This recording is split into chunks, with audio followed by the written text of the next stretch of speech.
as the coordinator of the Faces of Homelessness Speakers Bureau. And basically, what the Bureau's mission is to come to groups like yours and talk about the issues of homelessness. All of our speakers are those who either are currently experiencing or have experienced homeless at some point in their lives. And what's going to happen is I'm going to sort of give you guys a little background information, and then we're going to play a short video for you, and then have the speakers come up and tell their stories, so that we can really get into all of these issues surrounding homelessness. And then after that, we can do a little sort of question and answer thing, and kind of have a little bit of a conversation. So to start off, I'm just going to give you guys just a quick rundown on what the definition of homelessness is. So there's really four major definitions. The first one is called literally homeless, and it's just like it sounds. Basically, if you do not have a place to sleep at night that is considered safe for human habitation, that is what would make you literally homeless. The second definition is imminent risk of homelessness. So that's basically if you are living with your parents and they said, okay, we're going to kick you out in 2 weeks unless you look for a job. And 2 weeks goes by and you haven't looked for a job. And so now you're going to be kicked out. You're considered to be at an imminent risk of homelessness.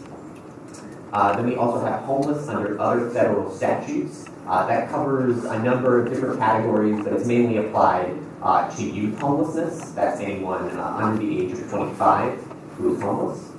And then we have fleeing, which is typically the category that we put domestic violence underneath, which is one of the most impactful ways that someone can become suddenly very homeless, because you have a support system, you have resources, and then all of a sudden, for your safety, or perhaps the safety of yourself and your children, you decide that you need to leave, and you are suddenly cut off from all of those resources. All right, so now I'm just going to ask, and we got a microphone, but it's a pretty, I don't know, I think we'll be able to hear people. Just anybody who wants to shout it out. What do you guys think the number one cause of homelessness is in America? If you had to guess, what would you think the number one cause would be? Either addiction or job loss. All right. So I heard addiction, I heard job loss, I heard drugs, sort of goes along with that. We also hear mental illness a lot. That one comes up pretty frequently. But it might surprise you that actually the number one cause of homelessness is a lack of affordable housing. The biggest barrier to people having homes is that they do not have the resources to be able to afford a place to live. So in this state, we've got minimum wage set at about $10.10 an hour. If you wanted to afford, a very modest apartment, just one bedroom, just for yourself, and you're working for $10.10 an hour, just to afford the rent, you have to work over 80 hours per week. And that's not even taking into account things like food, child care, medical bills. If you have a sudden illness or if you get into a car accident, all of those things can be huge expenses that can push you over the edge, knock you right back into poverty and then very quickly into homelessness. So the thing that I really want to drive home, and we're going to have our speakers, tell you their stories, and it's very powerful because it's putting a human face on these issues. But people who are homeless are people who are homeless. Homelessness is not something that you are; it's something that you go through. And hopefully, throughout this presentation, we can come together, ask questions, and try to come to a place where we have a better understanding of people who are going through this kind of an event. So just really quickly, before I turn on the video, I just want to say that we live in America.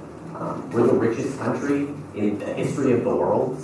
Like, really hold that in your head for a minute there. Like this is the best that any country has ever been able to do in the history of the world. We have access to so much wealth, so many resources, and yet still, 43 million people fall below the poverty line, and as many as 3.5 million people are homeless each year.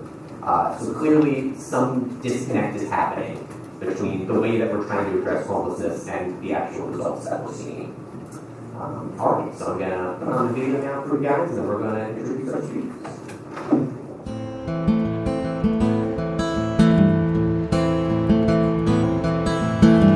Picking up cigarette butts off the ground, I asked an old man for $1. Walking all night, the shelters are full, and the cops, they're looking to collar. It's been raining all day, so I got a hot meal at the local soup kitchen.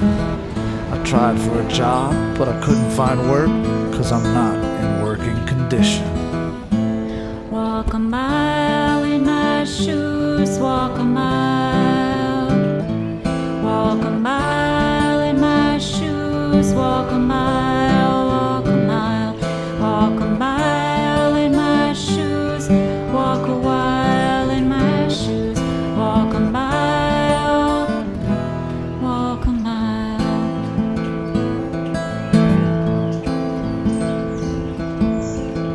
Went on to get my final check at my last place of employment.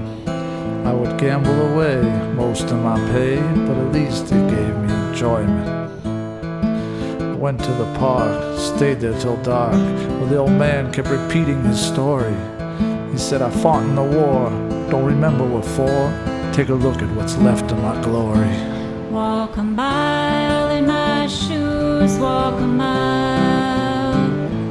Walk a mile in my shoes, walk a mile, walk a mile.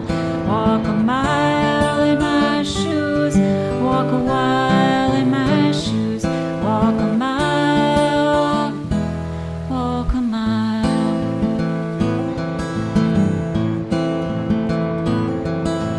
From commanding a fleet to a man on the street, my life took a turn for the worst. But what's most disturbing is the ghost in my bourbon, who haunts with insatiable thirst. I lived there on that bench, just under the stench, and laughed as he gave me his bottle. Said, here's to you, friend, go well to your end, knowing you've met your role model. Walk a mile in my shoes, walk a mile. Walk a mile in my shoes, walk a mile, walk a mile. Walk a mile in my shoes, walk a while in my shoes. Walk a mile, walk a mile.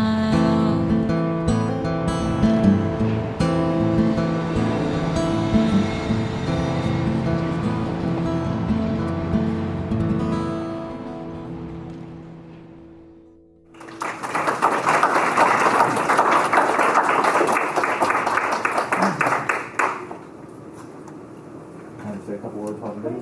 Okay, just a couple quick words about the video. Everybody that you saw there is homeless people from the Hartford area, and most of them, that video's a couple of years old now, so most of them are doing a lot better since the video was made, but those were actual people from the Hartford area that we filmed. So, and as far as the rest of it, the lyrics in the song, I wrote all the words to the piece, and I collaborated with a great musician to put the rest of it together. I need to thank Paul Horton because he's the one who videotaped it.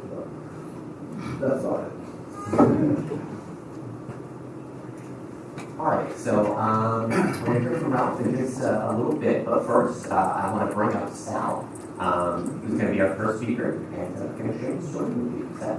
You want to sit down or you want to stand up, Sal? Stand up a little bit. Okay. I'll take Sal. Afternoon, students.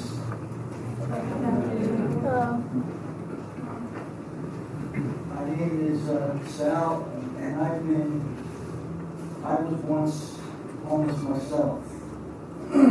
It was a period of 20 years that I was on the streets. I'm from New York originally, and that's where my homeless journey started.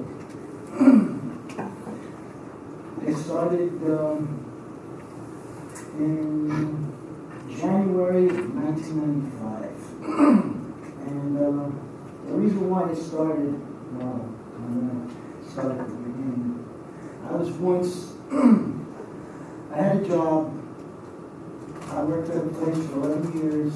I had my own place. But sooner or later, something happened. My boss, both him and his wife, both passed away within 9 months of one another.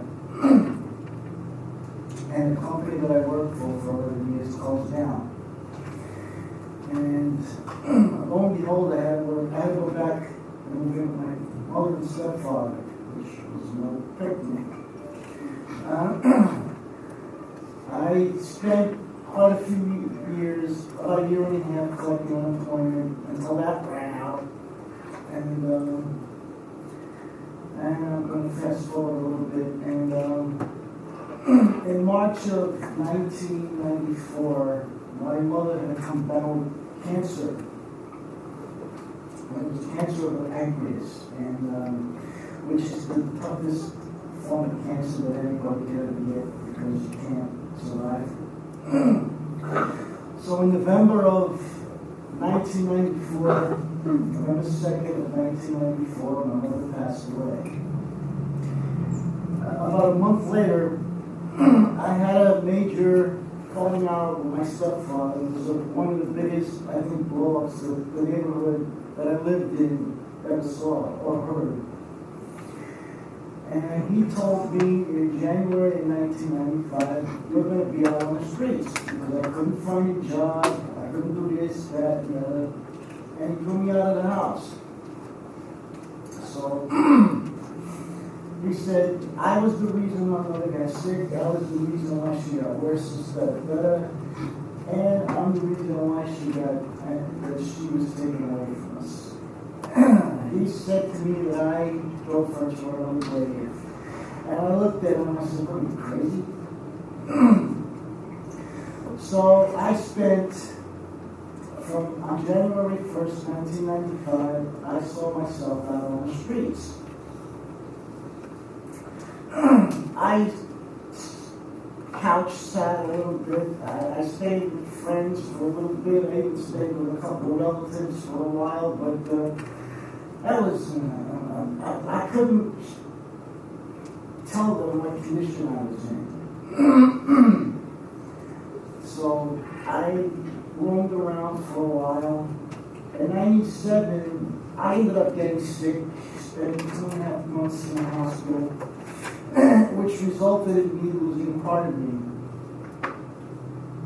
And I don't want to get into it because I don't want to tell you. So I'm going to fast forward this a little bit more. So back in, I would say early 2004, I ended up staying at a place called Teen Challenge. I stayed there for a while. And that was a little bit of a help. But my anger was my biggest issue. I got thrown out of there so many times, it's unbearable. So, in 2007, I ended up in Albany, New York. And I ended up having a surgical thing done on my head. And luckily for me, that was just a cyst. It wasn't anything, it was a cancer. And I didn't want to hear it. So, from there, I ended up in Syracuse, New York, at another Teen Challenge center. I got kicked out of there for doing my anger. Syracuse Teen Challenge ended up sending me here to Connecticut. The first stop that I was at was a place called Turning Point in Bristol. I stayed there for about a year and a half. I was a staff member for a while. Then my time ran out. So they shipped me out to Hartford. And I've been there ever since. And I was still kind of, I was still homeless. I was in and out of the shelter systems, and it's just really, I was starting to get frustrated with it. So in 2015, I was still in the shelter system, but I was getting totally frustrated with it. You have people of different backgrounds, nationalities, personalities, attitudes, this, that, and the other. So I called a friend, and that friend is the writer, Susan Campbell. I'm sure many people know who she is. And she said, be patient. We're getting you some help. And so I kept calling her, I kept texting her, I was texting her like every day. So with the help of an organization called Journey Home and an organization called Chrysalis, in April of 2015, I was able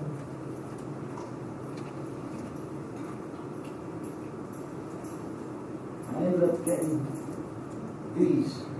These are the keys to my own place. This is what I'm calling home.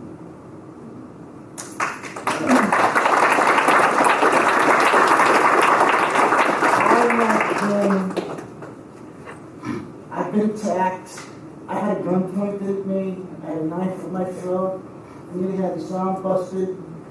I was nearly attacked by a bunch of punk kids at a park in Hartford. I was sitting on a park bench, and a bunch of kids came up to me and asked me if I was homeless. And I said to them, is it any of your business whether I am or not? And one of them said, don't get wise with us. So I said, yes, I am homeless. Is it any business of yours? So they came back about 2 seconds later, and one of the kids had a rock about, oh, maybe this round. And I said to the boy, what are you going to do with that? And I said, we're going to crush your skull in with it. So luckily, there was an old gentleman, old Spanish guy, walking two little dogs, two little Jack Russell Terriers. And the man said, leave that man alone. He's not bothering you. And with that, his two little dogs started growling at these kids. I mean, both of them. They started growling at two of them. I guess 5 of them, not 6 of them. And they started growling at them. So they took off. And I don't know, was it fate or was it the man above that kept me from getting attacked, getting beaten up, from being out on the streets? I see people every day that are still, they're sleeping on park benches, behind a tree, under the overpass, and I say to myself, I'm one of the lucky ones that's not me. One of the people you saw in the video, his name is George. Him and I, we were in the shelter system together, and he got a house way before I did. And I said, if he can do it, I can get a house too. So luckily, it wasn't luck. They had what they call a 100-day challenge, and my name was on the list for that 100-day challenge. And I'm in my place now. It's going on 3 years, and I enjoy every minute of it. I get up when I want, go to bed when I want, make whatever I want. You know, it's different from being in the street. I don't want to be in a shelter system anymore. I don't want to be out on the street anymore. It's just something that happens, and I didn't expect to happen. I didn't expect that to happen to me. Because I had friends back on Long Island, where I'm from. And they were telling me, what's the matter with you? And I said, nothing. Don't worry about it. But deep down inside, I was lying to me. They knew something was wrong. I just didn't want help. And was it luck that I didn't get shot when that kid pointed the gun at me? Was it luck that I didn't get my throat cut when I had the knife? But I had the knife at my throat? Was it luck that I didn't get my arm busted up by some punk kid wielding a broken cut-off stick ball bat? No, I think there was a guy upstairs. And I'm doing a lot better now. I've got some medical issues, but I'm dealing with them. I got a great home life now. I have a church, luckily for me, it's right on the corner from where I live. I'm a member of it. I sing with their choir. I help them out. I volunteer with them, and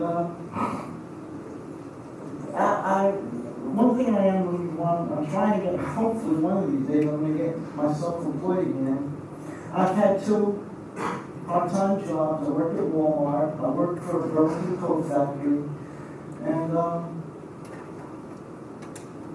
I just want to see the light at a different tone. And that's all I have to say. Thank you.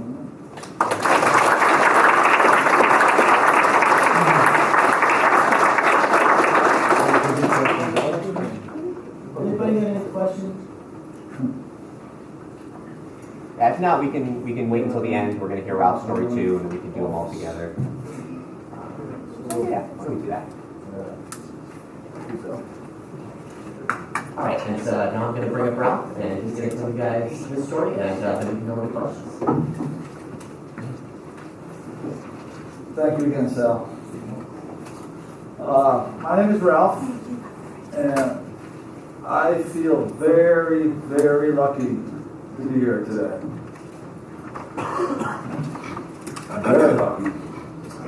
The reason that I feel so lucky to be here is because I had an addiction issue.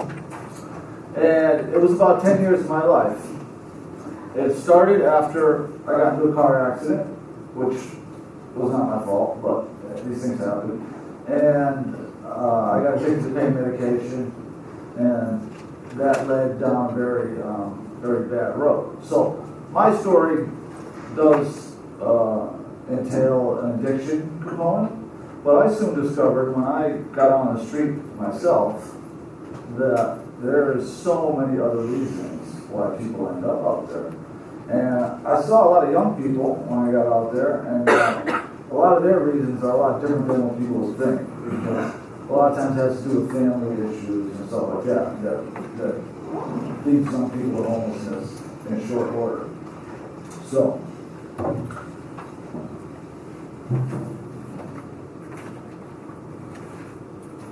has anybody seen one of these signs?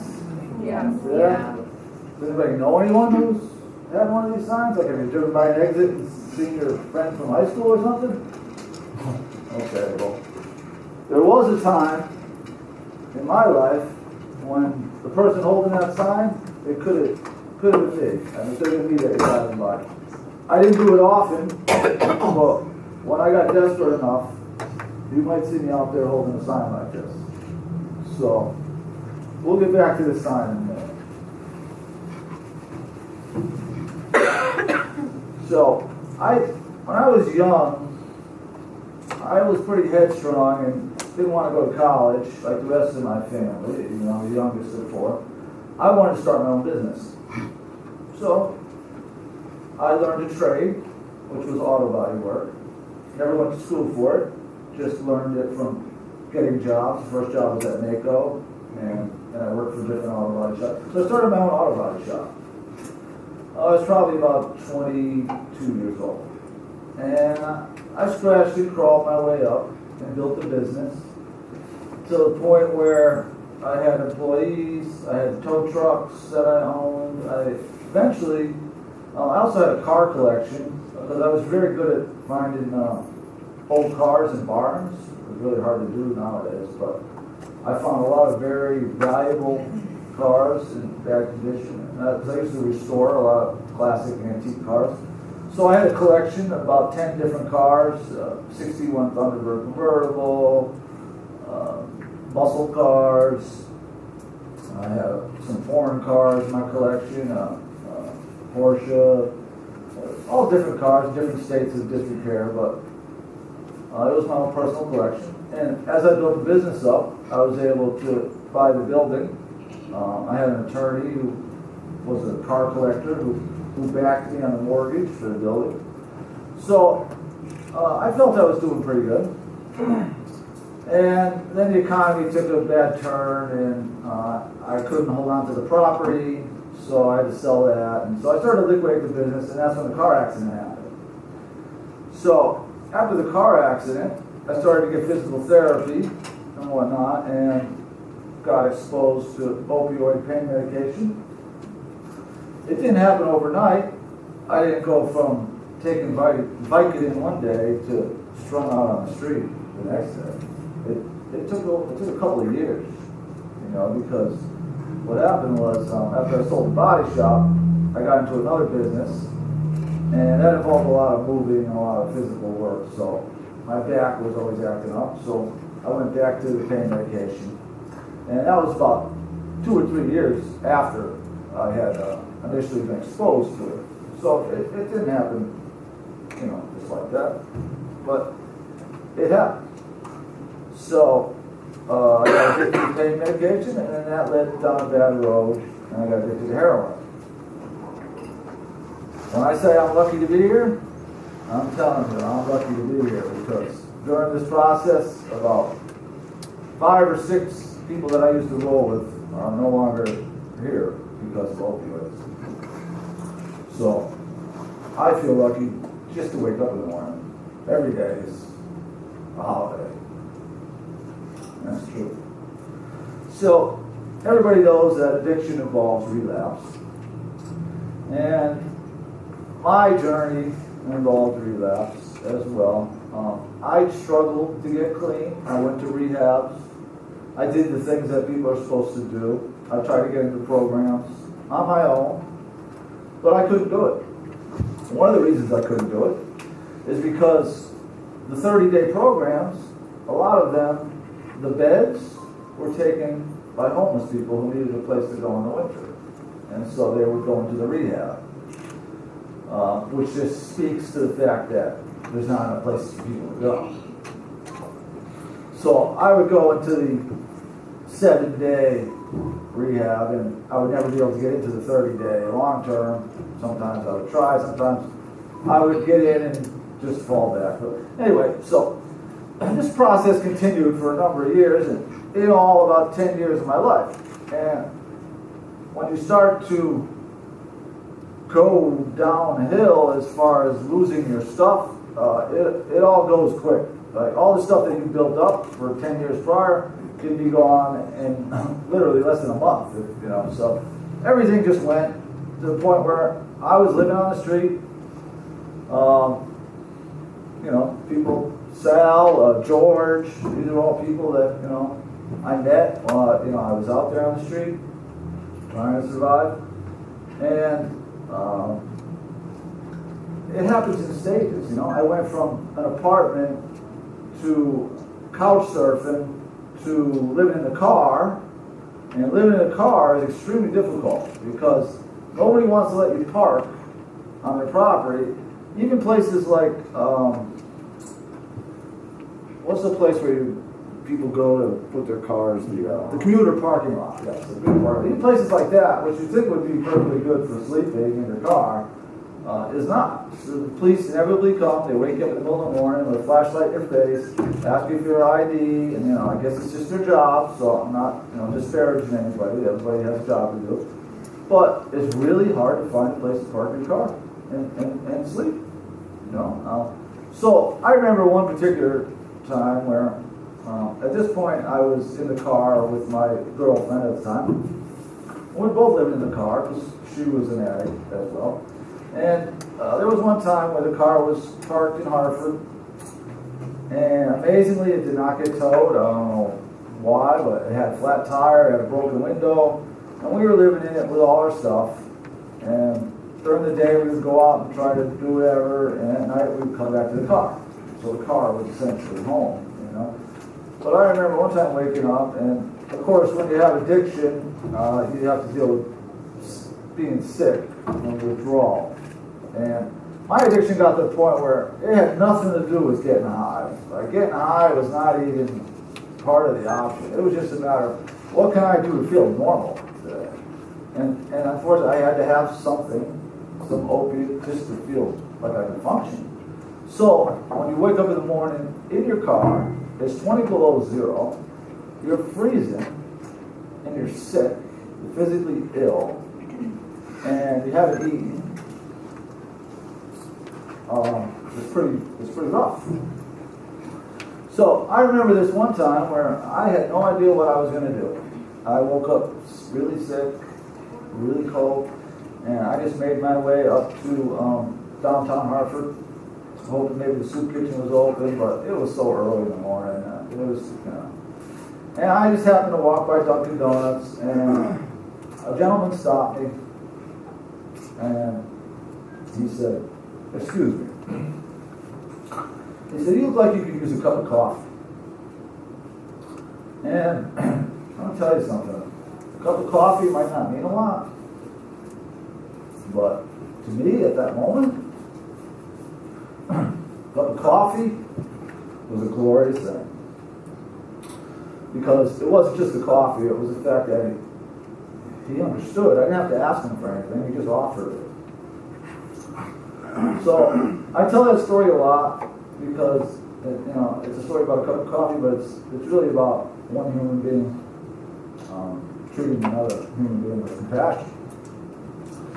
So when I went to prison, which is inevitably, but what happens when you're an addict, you go to prison, that's part of the deal. And when I went there, I soon discovered, the first time I went, that there's actually people right here in the state of Connecticut, one of the richest states in the richest country in the world. People right here in Connecticut go to jail in the wintertime on purpose, intentionally, to get out of the cold and to have a place to sleep. Now, I've been in Connecticut my entire life. I was born in Hartford Hospital.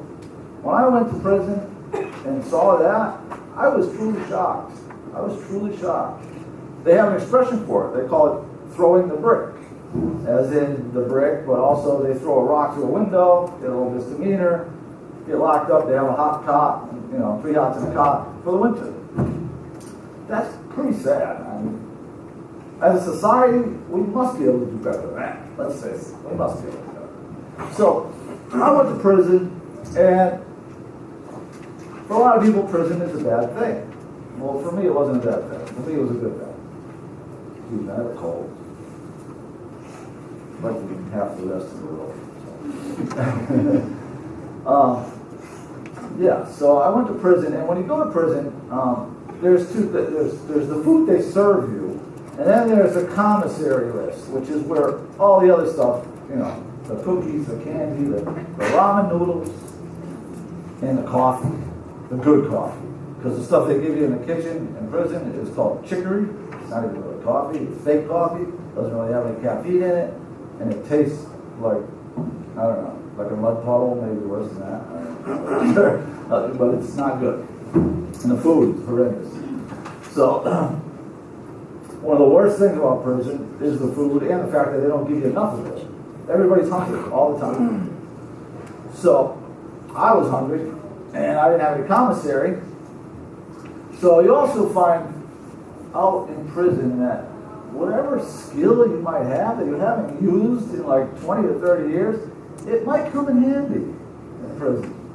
And so the only skill I thought maybe I could do some writing for some people. I was thinking in terms of like Hispanic people who maybe can't, write English that well or something. That was my first thought.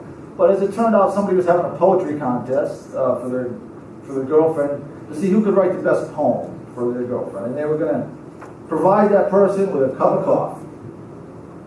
So I said, hey, I'm in. So I won the contest, and next thing you know, I started getting requests for poetry. You'd be surprised, those inmates, they all seem like they're real tough and everything, but when it comes to their girlfriends and they are just a bunch of softies, and they want a nice poem and they want a picture, and it's something. So I started writing for the inmate population in prison. And I would write poems, I would write letters to the judge. I saved a guy 6 months on a sentence with a letter. the first letter I wrote to the judge, it came back, this is an amazing letter, but we don't know who wrote it. In other words, it was too good, like I wrote it on my own behalf, but they didn't believe that I was capable of writing a letter like that. So from that point on, I started to get them certified, or what do you call it, like a notary. There's a notary in prison. I started to get them notarized for the people. You know. But I would always try to write in their, so it looked like it came from them. You know. And so I wrote poetry, and I think I saved some marriages too. Like some people probably got this wonderful poem, and they're like, "Oh man, my man has changed so much." Like, and then they got home and they found, they're like, "Oh, that was a beautiful letter," and it turns out they got the same poem that they had before. It happens, you know. But I think I got a couple people bonded out too. So that was. So the word started to spread, and I started receiving what they call kites. And a kite in prison is when somebody sends you a note from like the other side of the jail, and the only way it can get to you is through the cleaning staff or through the kitchen. So it usually goes to the cleaning staff, to the kitchen, to the next cleaning staff, to the dorm, and then ends up on your bunk. Right? So it can come from anywhere in the prison, and that's how they communicate, through a kite. So I started getting kites, you know. I'd come back to my bunk and there would be these kites, you know, I need a poem, blah, blah. And I would always get like descriptions, you know, what is your girlfriend like, or what is your wife, what is she into, if she like the beach, it's like, well, whatever, and I would try to make it very personal, you know. But then, I'm not gonna lie, after a while I started selling the same poem to more than one person. And I was only getting paid a 32-cent ramen noodle, so I wasn't about to create a new poem from scratch for everybody. You know, it got to the point where, look, 32 cents, like, really? So, but more importantly, is I got coffee. And the reason coffee matters so much to me is because I could be anywhere in the world. Literally, it doesn't matter. And I'll be doing the same thing in the morning, a cup of coffee and a newspaper if I have one. And it really doesn't, so for me, that's like normalcy. So I'm in prison.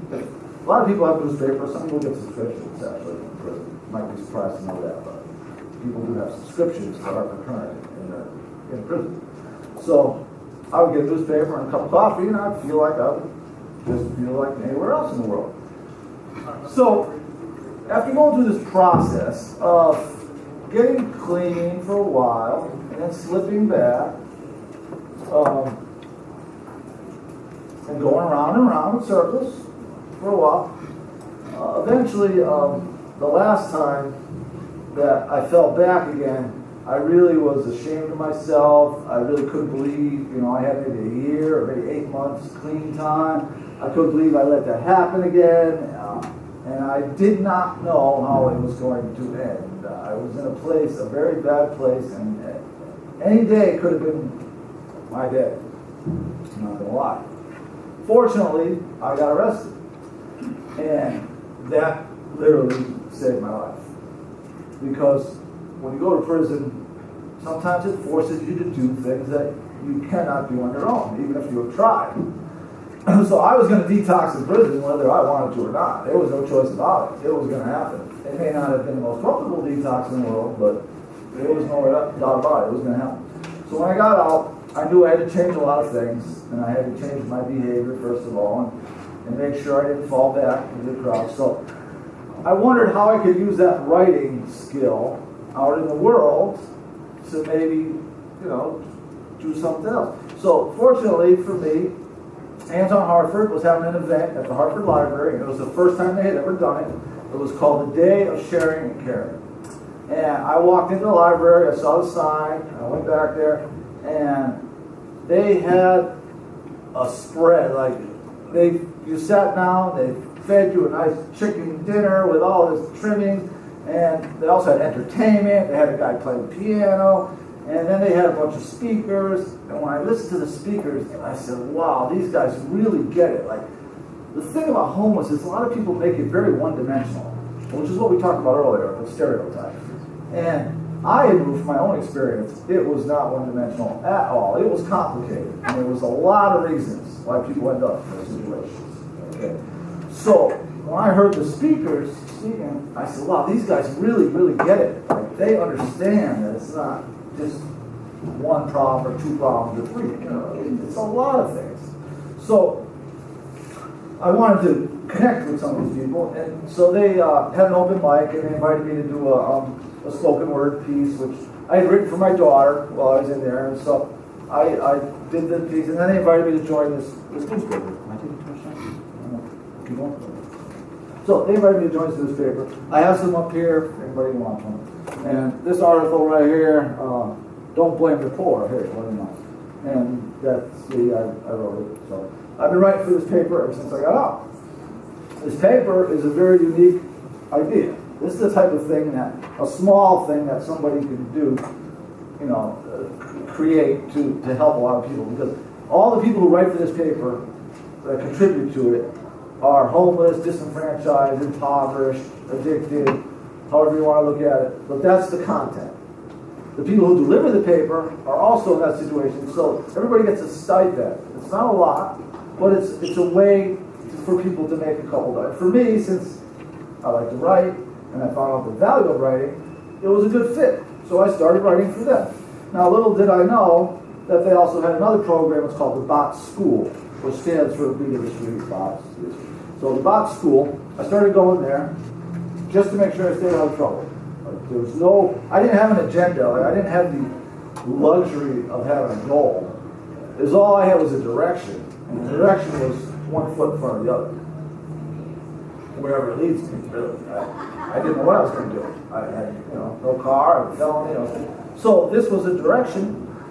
And the Bot School, I started to go, and what that is, a lot of volunteers come down, they teach classes to the homeless community, and there's no homework, there's no papers to write, you just take a certain amount of classes, and at the end, I didn't realize when I started, but at the end, they give you a brand new laptop computer.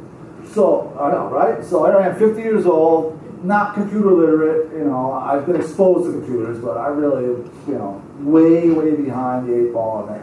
And they give you a brand new computer, here we are, a few years later, I got a YouTube channel and a blog and, Facebook, all that stuff. I'm like, wow, amazing, I'm in a whole other world, right? So, not only did they give me the computer, but they said that I was eligible to go to Goodwin College. So, I thought they meant a couple classes at Goodwin. So, I said, you know what, I'm going to do that. I want to stay out of trouble. So I started going.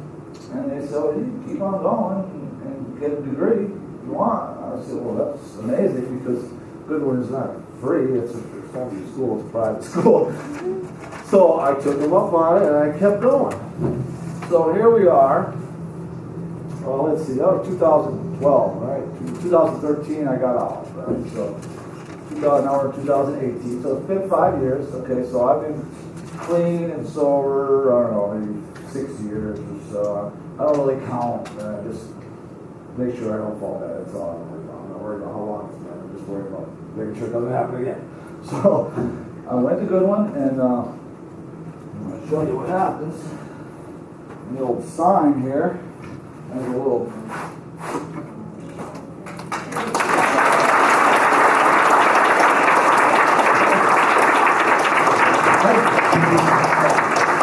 I get very choked up over that. It's been a lot of work. So that was my associate's degree, and then they told me that I could keep going. So I think in June I'm scheduled to graduate with my bachelor's degree in human services. So I'm going to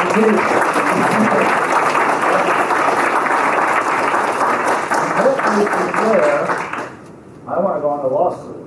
That's what I want to do. I don't know if it's going to happen, but that's what I want to do. So we'll see how that works out.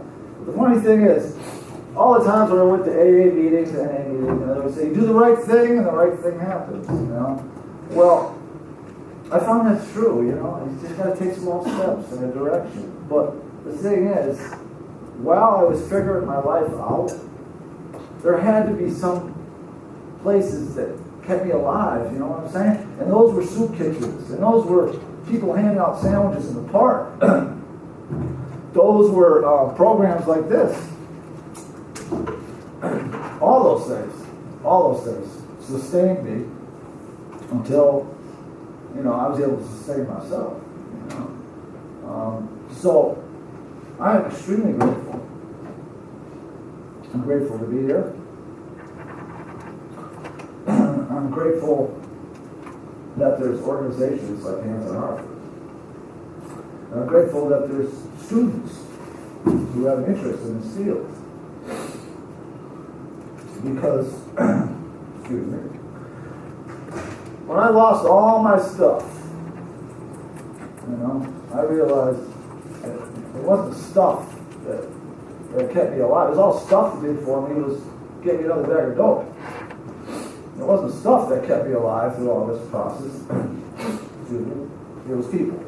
It was people who run the soup kitchen. It was people like Hands on Hartford, and it was people like you.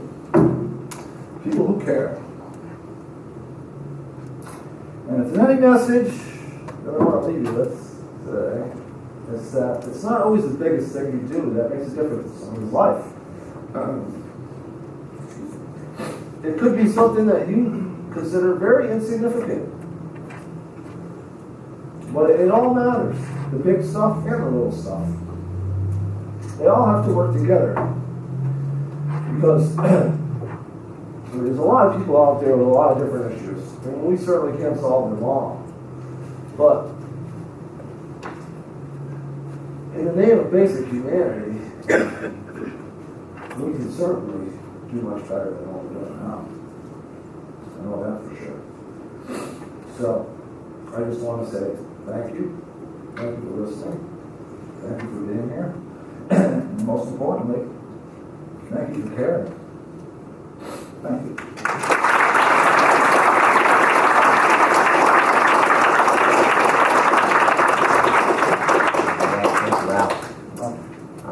Okay, so now we're gonna, I guess, open up the floor for any questions that you guys have. If you're curious about, some of the story, you can direct it to them. If you're curious about, things involving the shelter system or any other things like that, you can direct to me as well. And I guess I'll just leave this one up here, Okay. and I'll just go around and repeat the questions. I see one in the back.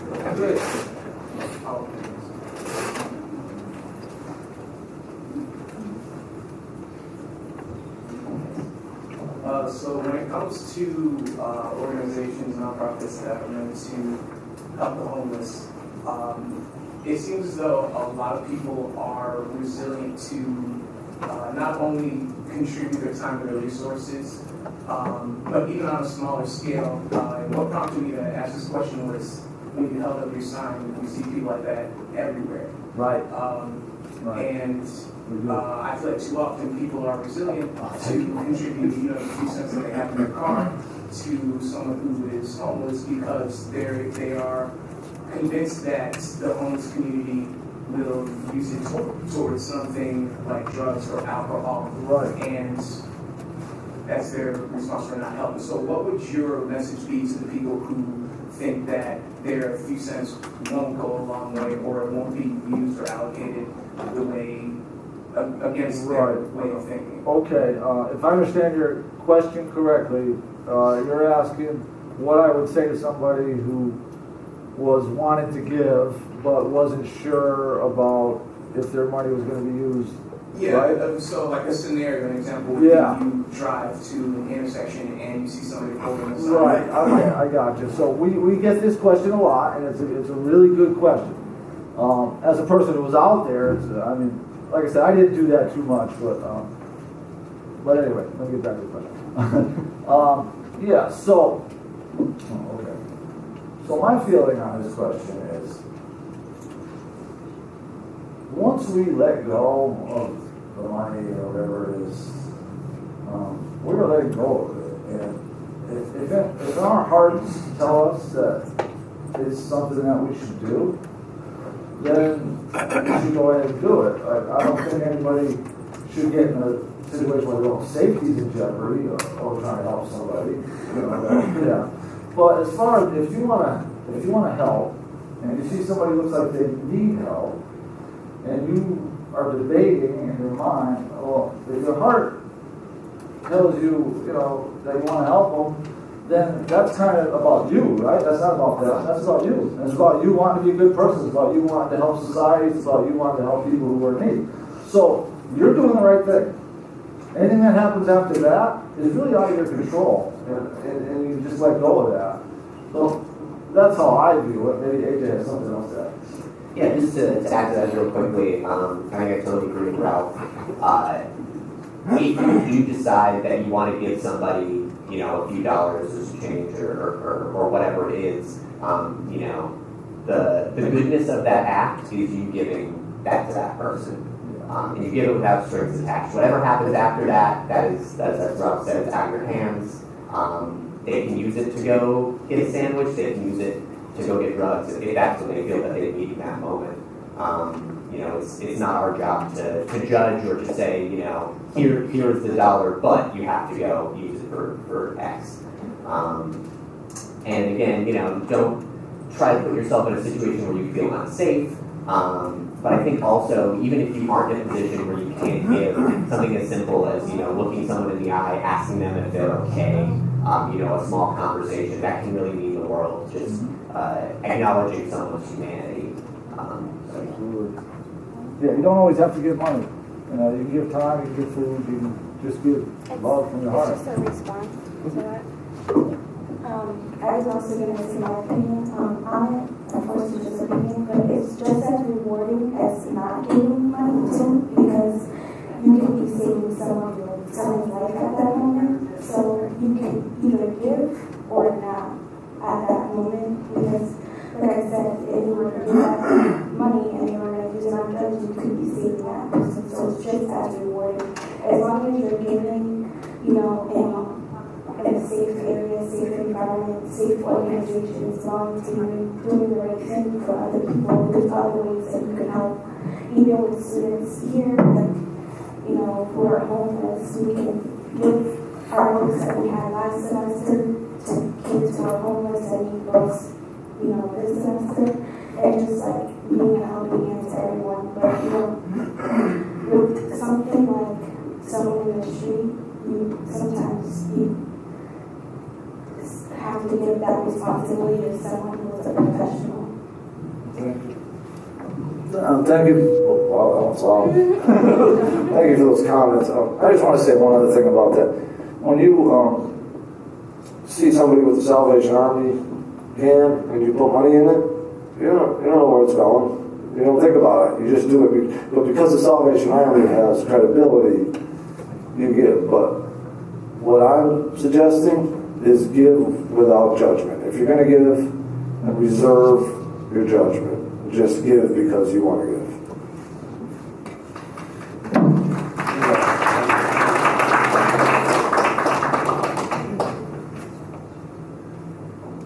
No, and you have a question.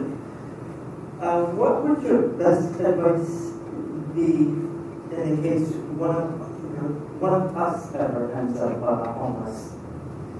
Also, do you know what your degree again? I want to get a picture. I didn't hear the whole sentence. What was the second part? Basically just well, he wants you to hold up your degree. Well, design or just? The degree.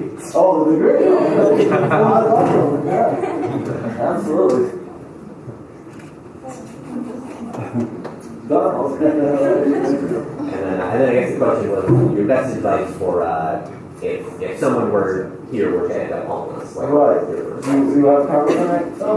I would tell them get help right away. Okay. Okay, well, you know what, there's something to that. Well, I think it's really not.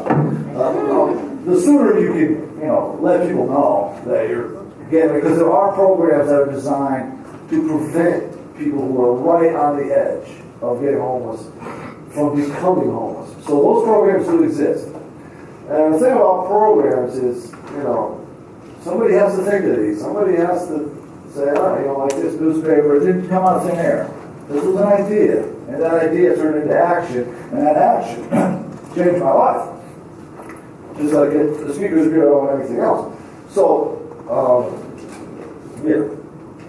What was I saying? Find help as soon as you can. Yes, yeah, there are those transitional places that will help you if you are about to go off that cliff into homelessness. So that's what I was looking for. I would also say just one of our speakers who's not here today, he has a story that he tells, and I'm not going to tell it because it's just his story. But one of the big factors in it is pride. Not wanting to go to your family because you're in this situation, or not wanting to tell your friends that this is what's really going on. And I totally get that. Just the society that we live in, it very much values us being able to take care of ourselves. Not reaching out to other people. You're sort of supposed to have it figured out. You're supposed to, find a job and get the house and make it work. But there are oftentimes factors outside of your control that make that impossible. So I know not everybody has the kind of family situation where you can go. And in that case, there are programs out there. There are places that you can turn to if you find yourself in that situation. But the other thing is to not feel ashamed at all, because it's not something to be ashamed about. It's something that can happen to anyone, and especially these days when wages are not rising and things are getting more expensive. I think a lot more of us, even with college degrees, are going to find ourselves on the edge of this precipice. One other thing, one other thing is that, I keep losing my train of thought. The cities take on more of a burden with the homeless population. But if I just became homeless and I was living out in Coventry or something, I would go to the city, because everything is accessible on foot. And there's soup kitchens and there's all those things within, 5 or 10 block radius. You go out to where I'm from, South Windsor originally, you're not going to find, first of all, any soup kitchens, because there are none. There is a food pantry, but, everything's far away. And so if I looked like I was going to really be homeless and there's no way around it, I would go straight to the nearest city, because at least I can get stuff on foot. That's very important. So the city takes a lot of burden from the outside towns. They don't get any credit for it, but they do.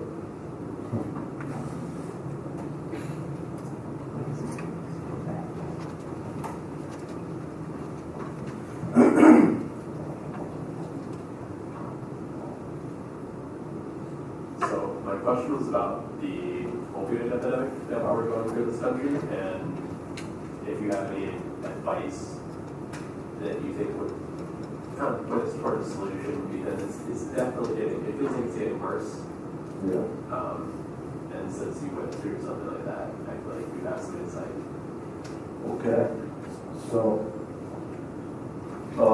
you're asking about the opioid epidemic. What aspect are you just in general, or? If it's getting worse, and if there are... What might be able to we could do about it? What might people be able to do? Because you said that Yeah. the places people can go for rehab, they're full. Yeah, that is one issue. Capacity. Okay, so let me address this in a couple of ways. First of all, the last time I went to prison, before that happened, I did not know how I was going to end, and when I went to prison, I almost felt something had changed. There was like sort of a sense of relief, like maybe God had just plucked me out of the situation that I couldn't handle and put me over here to keep me safe, right? So that's kind of how I felt, spiritually. So what happened was, right after I went to prison is when the fentanyl hit the street, within 6 months. So I'm in jail and people are ODing left and right, and when I got out, they continued to have a lot of people that I used to know, like I said. So the fentanyl is what really pushed it into the real dangerous area, where now you can do one bag, and if it's a bad bag, then it's, it was never really like that to that extreme before. But I feel like the fentanyl has really pushed that to another. The reason we're seeing so many fatalities is because of the fentanyl, and that wasn't around at that time. But the biggest thing, because a lot of people know somebody who's dealing with addiction, and they've been in the same rut forever, and the biggest thing I think that anyone who is on heroin or opiates should either get on Suboxone or methadone as a first step, because to try to detox on their own is impossible. I mean, it's possible. Don't get me wrong, it's possible, but you know, it's not probably not going to make it. So I wouldn't even go that route. But I think that a lot of people say, well, you're taking one thing and replacing it with something else. But you know what? When you replace it with something else, the people can function in society. So yeah, there's a lot of negativity around methadone, but it takes these addicts who are not functioning in society and perhaps even being a negative drain on society from either going to jail, which costs taxpayer money, or committing crimes to support their habit, and it puts them in a different category where now they can function, they can get a job, and then they can worry about getting off of that at their own time. But the first step that I would say, if somebody's willing to listen, is that's the route I would go. That's definitely the route I would go. And with the Suboxone, it works really well. A lot of people, you know, are having a lot of success with it. I think it saved a lot of people's lives and brought a lot of people back to their families. So I definitely would go that route. I know some people might disagree with that, but from what I've seen, I'll also say, just in terms of like the structural issues surrounding the way that we deal with addiction in this country, a lot of it is trying to move the conversation away from incarceration into rehab. But you know, that's a big ask, because that's talking about reforming our entire system, where we way over incarcerate people. Also, you know, having the kind of healthcare resources, which is, again, a huge conversation that's talking about moving away from the way we currently do healthcare to maybe something that is a little more, I don't know, let's just say universal. You know, those kind of big changes could lead to a path for people where you don't have to go spend, you know, 6 months in jail for possession or something like that, where instead you can be put into a program and you will have professionals there who can try to help you, you know, with whatever path is considered to be appropriate, get to a place where you can actually get into recovery. But that's really, you know, so I don't really make this point a little later on, but I'll make it here. You know, the biggest way that we can really affect change, especially for people who are going through addiction, who are going through homelessness, who are going through mental health, you know, all of these different issues that sort of end up orbiting around the same population, is by changing these big structural ways in which our society operates. And fortunately, we do, at least nominally, live in a democracy. You can go out, you can vote, you can find candidates, especially on the local level, who support these kinds of changes, and you really can make a difference. I know right now it sort of feels like we are in sort of this odd, backwards turning kind of place where we're seeing a lot of progress be unmade, but really, the way the pendulum swings is it swings from one side to the other, and we're getting ready for it to come back the other way. So, you know, we can all do our part, try to make some real strides in attacking the root causes of these issues, which I think is really structural more than anything else. All right. Anybody else? I can see you don't have to come back. Oh. You can feel bad if you're around. I'm not sure. This is a two-part question. I guess my first question is: are you familiar with Gabor Mate? What is it? Gabor Mate. He's a scholar that does a lot of, like TED Talks. He'll do a lot of speeches. Okay, I'm not familiar with it. Okay, he does a lot. It's more alternative, like Eastern approach, Okay. but a lot of his argument is that the way that we understand and view addiction and other it, like making it an us-them sort of thing, Yeah. it shapes the way that we frame it as a society, Mm-hmm. and our whole approach is off. So what is something that you would say needs to change in the way that, like medically, psychologically, all the systems Okay. need to change? All right. I don't know if I can address your whole question, but I know this. States that have actually legalized medicinal marijuana have had a sharp decrease in prescription refills, people getting incarcerated, and people going into recovery, people going into rehab. All those things drop drastically. But what happens is the pharmaceutical company puts up a lot of money to fight that. So lobbyists and all of that stuff connected to the pharmaceutical industry is contributing to the problem because they put money before people. And even right here in Connecticut, we have Purdue Pharma. Everybody know what Purdue Pharma is? Well, they invented OxyContin. And they went in front of the FDA and told them that it wasn't addictive. And guess what? It was the most addictive substance that ever hit, you know what I'm saying? And so about 5 years later, when they realized that millions of people are getting strung out, they took them back and tried to take them to court. They just paid big fines and nobody went to jail. So that's just how it works, right? The people with the money get their sort of justice and the rest of us get the rest. So I probably didn't address your whole question. That's one avenue that take from there. Yeah, I have a question. I have a comment and then a question. Okay. I think part of the opioid addiction in the United States is also caused by a lot of doctors that are overprescribing it and are not taking responsibility for their patients' well-being. What would you tell them? That's a really, aside from not care, right. But what would you say to medical doctors that are doing this Right. and misusing their authority to, overprescribe? Okay, there's two things that I've discovered through this journey. One is that the most addictive thing in the world is not even called an addiction, and that's an addiction to power. People will do anything for power in this world, and it's disturbing. The second thing is the way the United States is capitalistic, democracy, whatever. It's got to be a problem where people put stuff and money before people. And I had to go through this whole journey to realize myself that it's people that matter. Now I'm 54 years old, and I'm not going to spend the rest of my life chasing stuff. Stuff comes, stuff goes. It doesn't really make that much difference in your real spiritual well-being. It may make you feel good, it may feed your ego.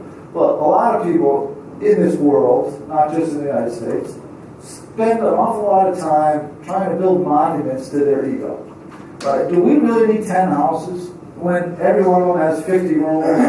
I mean, if you're reading a book and having a cup of coffee, you're taking up this much space. What does the rest of it do? There's so much waste. And so I think people have put greed, and greed is a really, and they put their own, building up monuments to their ego is more important to them than the well-being of other people. It's very sad, and hopefully, it doesn't stay that way forever. That's my comment on it. Oh, Sal, something, Sarah? No. Okay.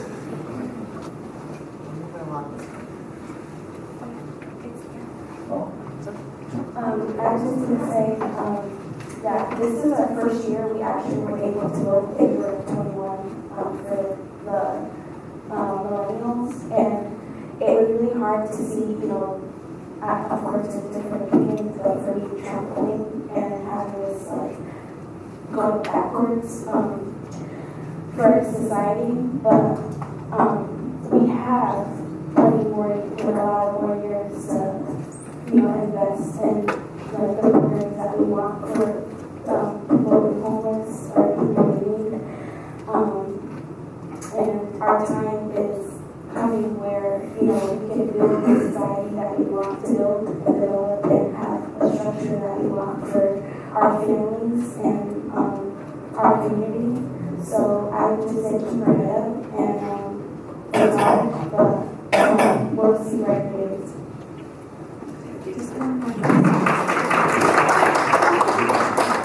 All right, so thank you guys for all the questions. I just want to say really quickly,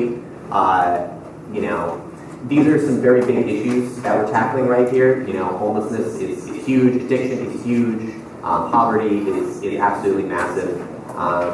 But the way that you can contribute to this stuff, you can educate people. Right? You come here, you experience this talk, you can go online, you can learn more, and you can help your peers to understand the ways in which people who are homeless are people, and how we can help them.